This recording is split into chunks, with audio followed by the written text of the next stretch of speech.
What up? This is Robert Ory. Ory, three-pointer. Buries it! You might know me as Big Shot Bob. To Ory for three. Oh, unbelievable. This guy is off the charts. What's going on, Big Shot Bob? Robert Ory from downtown. What is going on, Big Shot Bob?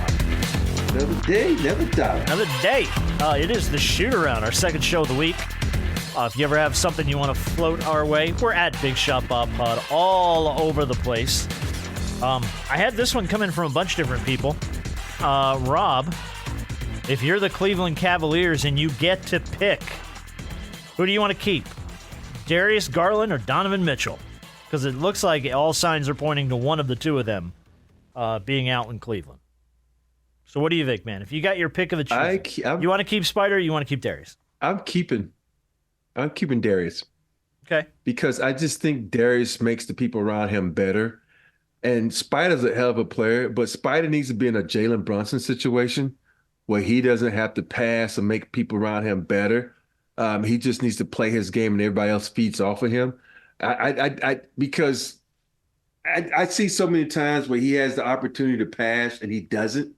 So I just like Darius a little bit better than Spider's a hell of a talent, but I'm keeping Darius because I think his teammates, he's been there longer with them. He has a better rapport with them. Donovan's only been 2 years.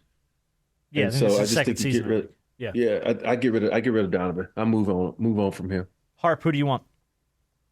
You want Darius or Donovan if you're Cleveland? Darius because he's a little younger. And I think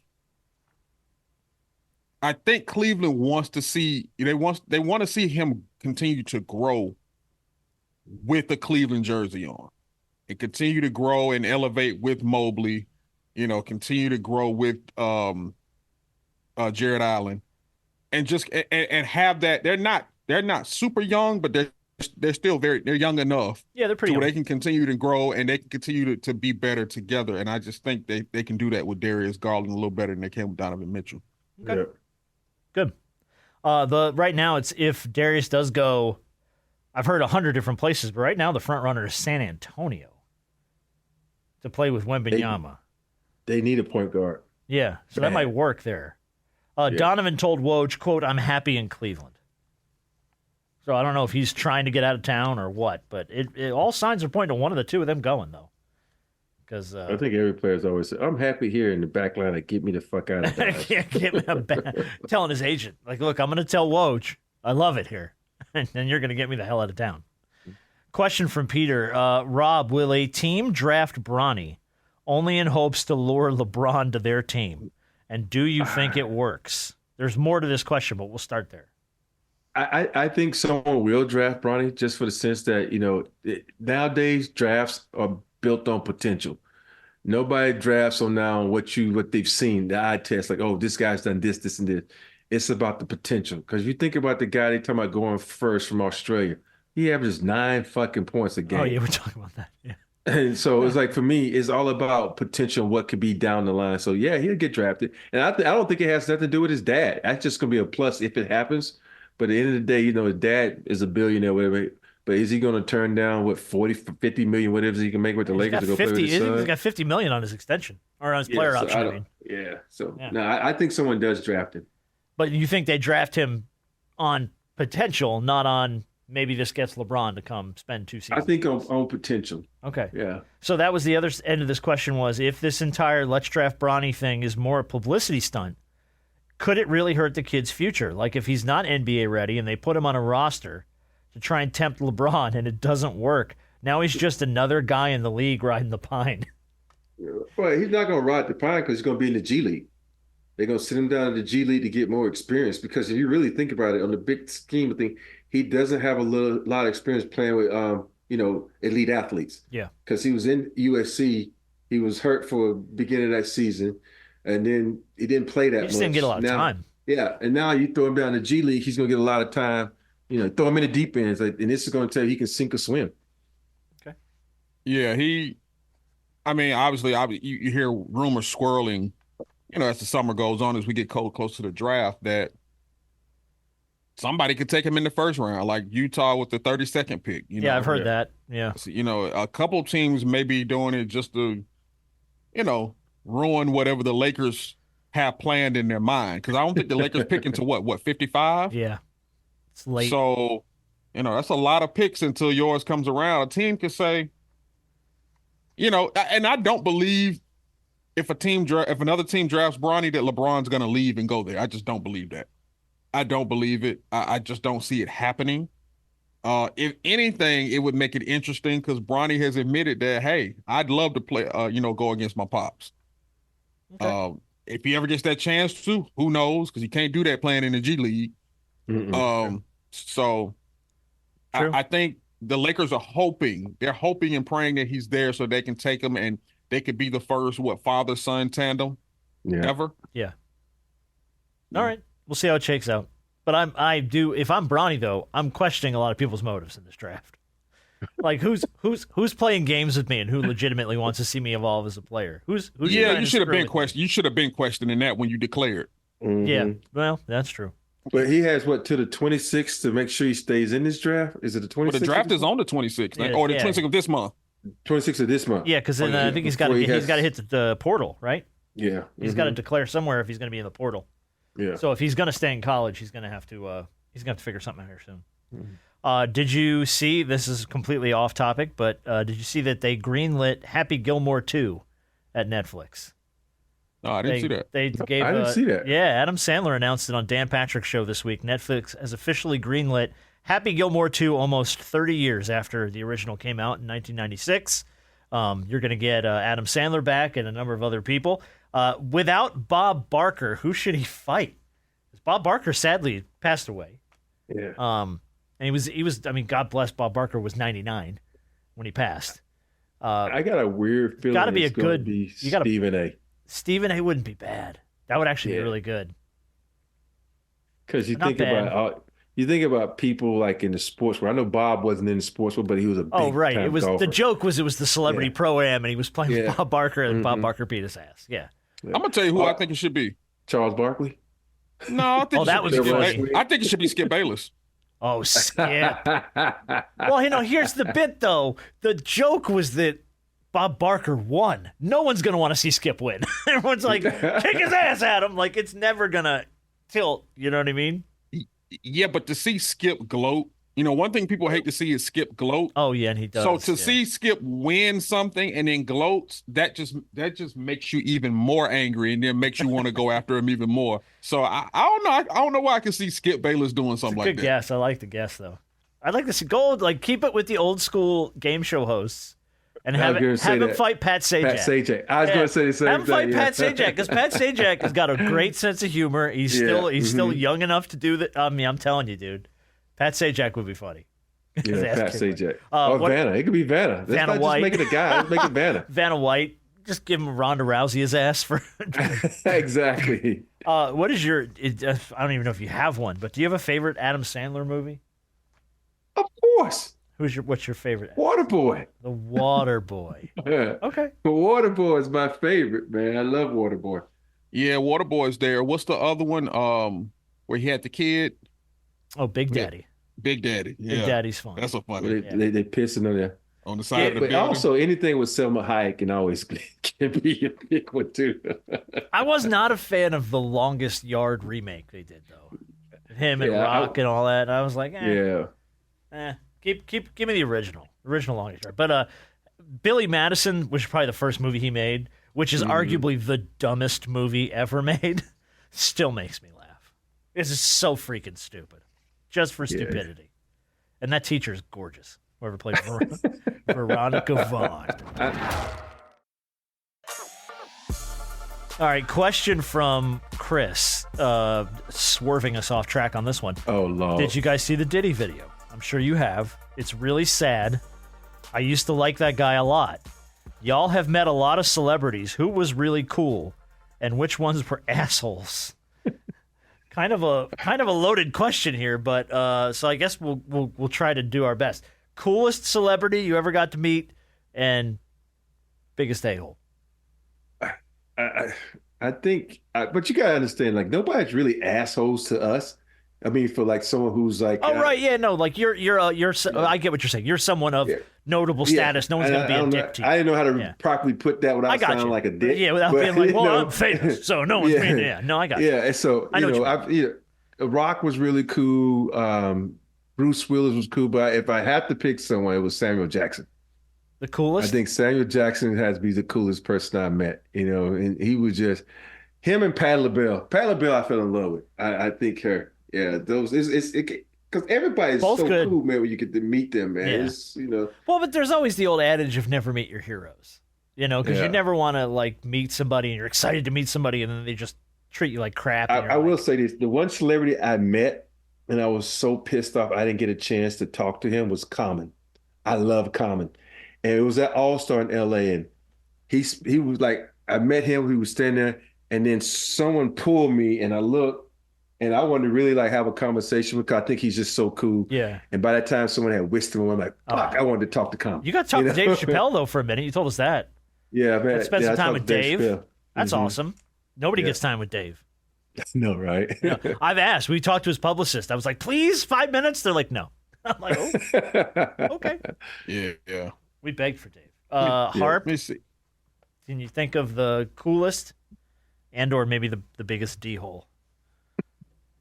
I don't know about the biggest D-hole. I don't know if I've ever met Ever had a someone. bad run-in with a celebrity? No. It's okay if you haven't. I don't think so. I think everyone has just kind of been, at least for the small period of time that I may have met them, they were cool, whether it was a picture or whether we shook hands or whatnot, they were at least cool, in the moment. So I think everybody has just kind of, they've been decent. Okay. At the least, they've been decent. Who was your coolest? Do you have one? Just somebody that stood out as like, man, they were awesome. I spoke to LeBron for a second when he was in here in Atlanta. The Lakers come here every year. So, just him, we're on the baseline as media. So, we see them shoot around and stuff like that. And, we joke, sometimes with, guys like to joke back and forth with you and things of that nature. Steph was one of the, cool guys as well. So, that's always fun when they'll talk back to the media in a joking type of way. Okay. I'll give you one of the coolest and we all three of us got to do this because Rob is buddies with him. But Dabo, Shaq. Oh, I thought you wanted to say Dabo. Shaq. Well, Shaq Dabo. is Shaq. I almost don't count Shaq though because he's become like a personal friend of ours and of everybody here. So yes, as far as cool goes, when people like find out that you have any kind of relationship with Shaquille O'Neal, the first thing they ask is he as great as I think he is?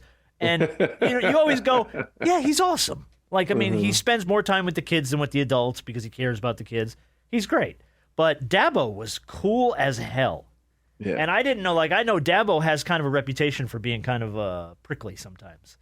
But that's with the media, and that's with fans. But, man, just getting to talk, we were on with Dabo for like 45 minutes. And just getting to talk about like life and philosophy and football and stuff with Dabo Swinney was cool as shit. It's funny when you talk about prickly. Who's really prickly? Mike Malone. Oh, here you go. Oh, yeah. Okay, so we didn't play the audio. We didn't play the audio on the Tuesday show. Here was Mike Malone post game after the Mavs got eliminated. How hard is it just to absorb a loss like this after going ahead by 20? Next question, man. The season's over. That's what's hard. Fuck being up 20. The season's over. You don't understand that. The season's over. It's hard. Stupid ass questions. Goddamn! Stupid ass questions. Hey, it's amazing how when the shoes on the other foot, how they say, ain't no fun. Well, when the rabbit got to go. Oh no, not. But that's not the crazy part about it, Mm-hmm. because when they, when it comes to the Lakers, they call themselves the Lakers' daddy, which I can't necessarily disagree. Everybody's so amped and so they got a lot to say. But dog, I know you're pissed off, but you still got to answer questions. We know your season. We know your season's over. We all know that. Yeah. But there are questions that still have to be asked, and you still have media responsibilities to tend to. I don't give a shit. He doesn't care. It's funny to me how, as a coach, you're gonna get that question, and you have to be, you have to be better than the players. You sound like a player that's pissed off that you lost. It was all good. We like, okay, the narrative is, well, it's all these experts talking about we were done. You was all giddy when you came back and won two. Yeah, be a man. Take your ass whooping like a man, look, and ask the fucking questions. They Don't be acting played like a better little than brat. us. We couldn't get a shot to fall. Congrats to those guys. I hope they go on and represent the West well. And we'll get back in the lab and try and figure it out. No, fucking stupid question. All right, that's unbecoming of championship head coach. Right, Like, and that's the thing. You've been to the promised land, man. You've won. You won last year. You got a 3-time MVP on your bench. You have a lot going for you. Don't be a baby when you lose. All the chips are on your side, bro. Don't be a baby. Yeah. All right, question is from Stuart on this next one. Stewie? I don't know how much boxing anyone watches anymore, but and I don't know how to say this dude's name, Alexander Usyk and Tyson Fury fought this past weekend, and their walkouts were both fire. Crazy outfits, obscure songs. I think Fury used My First, My Last, My Everything by Barry White as his walkout song. Wow. It was wild. Rob, if you had to pick, what would your walkout song be? It's a good question. You know what? So you're going out, and now keep in mind, you're going out to fight. You're not taking an at-bat in Major League Baseball or no. You are walking to a ring to try and beat somebody's ass. It's so many songs, but the first song that popped in my head was Shaft. The theme song for Shaft. I don't know why. Well, you got to have on the big puffy coat then and the hat. Oh, man. I know it, man. That's the first thing that popped in my head. I don't know why. But yeah, that's one of those ones you had to sit back theme song from Shaft. Yeah. Hey, you got to think about it. No, yeah. I figured it was like a hype song. Man. Right? Yeah. Shaft. You damn Robert. right. You're damn That's right. interesting. Yeah, of all the songs. What about yours? It's too many. I've got too many songs in my head to even begin to tell you which one. I've you know what? That's a question that, because I play sports, and baseball, you'll have your walkout song sometimes, and things of that nature. That's just one of the things I've randomly thought about. Like, if I was still playing baseball or whatever, like, what would my walkout song be? I think of one, and then there's, oh no, I think this one would be better, and then, oh no, I think this one would work better. I'm like, I just don't know. Okay. I think I would have to have T.I. come up with something, because I have to get someone from the Dirty South, Lil Wayne or T.I., one of them guys to come up with something. Okay. I would go much whiter and go My Hero by Foo Fighters, which is a great, come on, let's fight. I don't know that one. I thought you would have gone something with Bon Jovi. Oh, shit. What, like Living on a Prayer? Yeah. Whoa. Well, I am from New Jersey, so I do represent Bon Jovi. All right, let's answer the question that's on everybody's mind. What's Tyler Hansbrough up to these days? Remember Tyler Hansbrough? Yeah. Oh, yeah. UNC. Yeah, we talked about this a while ago, of like guys that were big hype coming into the league and then just kind of gone.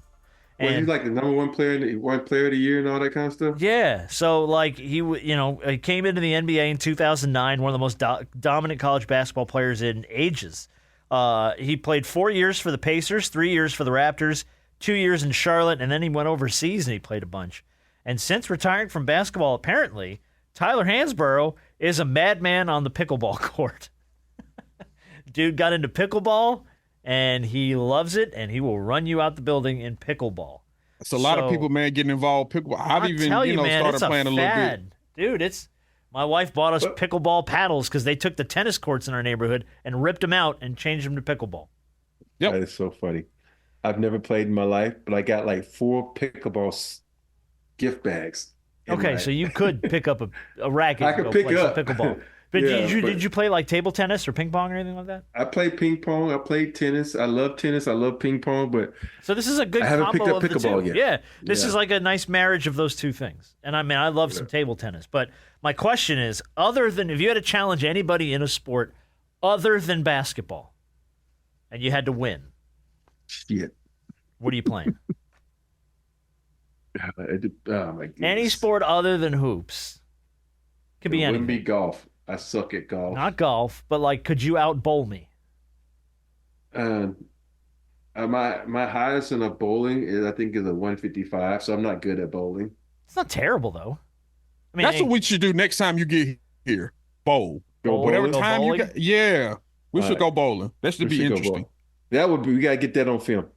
Yeah. Okay. But The bowl off is on. I would think I would have to go with ping pong. It's a good one. Okay. Yeah. Are you a good ping pong player? I'm okay. I'm not. You're all right. I'm not fantastic, but I used to be pretty good when I was in my younger age. We used to play ping pong all the time in college. I kicked everybody's ass. I was good. Nice. But, All right. Well, I'm down. I'll take the challenge. I'm a pretty good ping pong player too. That's a traditional white guy sport, so I'm good. All right. Let's do audio of the week real quick. And this came to us from Jelly Roll. Do you know who Jelly Roll is? Everybody knows who Jelly Everybody Roll knows who is. Jelly Roll is these days, right? 'cause of Country the artist Jelly commercial. Roll. Yeah. Because of the commercial. Yep. So they asked Jelly Roll, what's the one thing you do now that you're famous that you never would have done before that? And here was his answer. Listen, can I tell you a frivolous habit I have? Don't judge me for this, y'all. I promise I grew up very humble. But I only wear socks. I buy socks in bulk. I know it's the most frivolous thing I've done with my success. And I'm sorry, and I hope I didn't let nobody down with that. But when you're fat, you can't have stinky feet, too. So you got to have fresh socks. He wears his socks once, and then he throws them out, new pair. Doesn't wash them. I guess. I don't know. Just like the idea of that kind of threw me. So I wanted to know what was the most frivolous thing that you've done with your success. Like something that if you were still in, Andalusia, you'd be like, not in a million years would we have this Audi e-tron. But you know what I mean? Or would I take a Ferrari to harass a police officer? You know what I'm saying? Like there's got to be some frivolousness. It would be the Ferrari. I would have Never bought the Ferrari. Right? I would have never bought the Ferrari. How long do you still have it? You don't have it. No, I bought I had the last Ferrari I owned. I bought it, and then that summer, Bad Boys came out, and it was the same Ferrari as Will Smith had, and everybody was saying, "Oh, you only bought that because you think you look like Will Smith." I was like, "Dude, I had my car before the damn movie came out." So you had. I immediately got rid of it. Okay. Just because I want people to talk, and I never bought another Ferrari after that. Honest question: how did you fit in the Ferrari? The Ferrari has a deep well. Okay. And so for me, I actually bought shoes that were thin. So when I drove the Ferrari, I only wore those shoes because it gave me, an extra inch. Extra, yeah. Not even. Yeah. Yeah. Sometimes that's all you need is an extra inch. Trust me. Yeah. Wait, what? No. And then I ask because I think I want to say it was Shaquille who bought one of those tiny ass cars and had to have the front seat removed completely and had to drive from the back seat of the car. Yeah, what he did was he had the Ferrari. He had the guys from Pimp My Ride. That was his boys. They took out where the convertible top goes. They took that part out and they moved the seat all the way back, so it never had a top. So he had to ride. So if he was riding, it was open. Yeah, when it rained one time, he had to literally pull into a place and he had to sit there and wait it out because he had no top.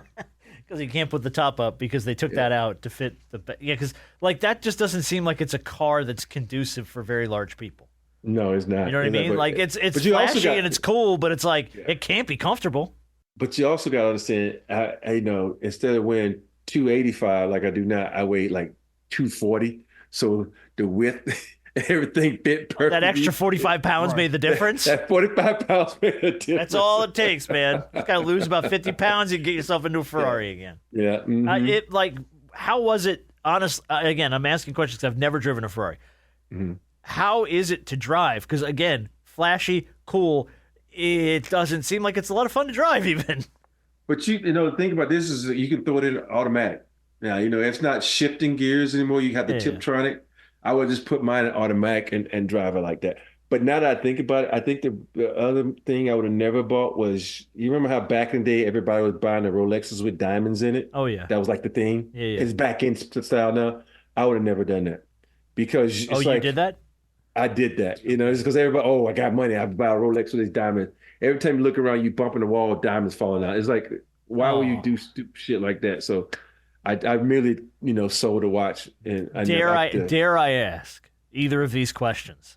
How much did you spend on the Ferrari? How much did you spend on the Rolex? The Ferrari was $250. Oh, God bless. $250K. Oh, God bless. And the watch was $50K. All right, the watch is, I mean, yeah. Yeah. But, God bless, man. Is that the most expensive car you ever bought? Has to be, right? Mm-hmm. Yeah, Ferrari's $250. And even when I went to the Bentley wasn't that much. So I would never, I won't pay over $150,000 for a car again. So. I don't think I drive a i7 at BMW, and it was like 110. So yeah. I was gonna say I wouldn't pay $150,000 for a house, but you kind of can't get anything nowadays for less than $700,000 anyway. So it doesn't matter. And now the interest rate is so bad on cars. I'm going through that problem with my son. Yeah, no thanks, man. I'm like, damn, dude, your car payment gonna be more than mine. I'm like, your car only costs $60,000.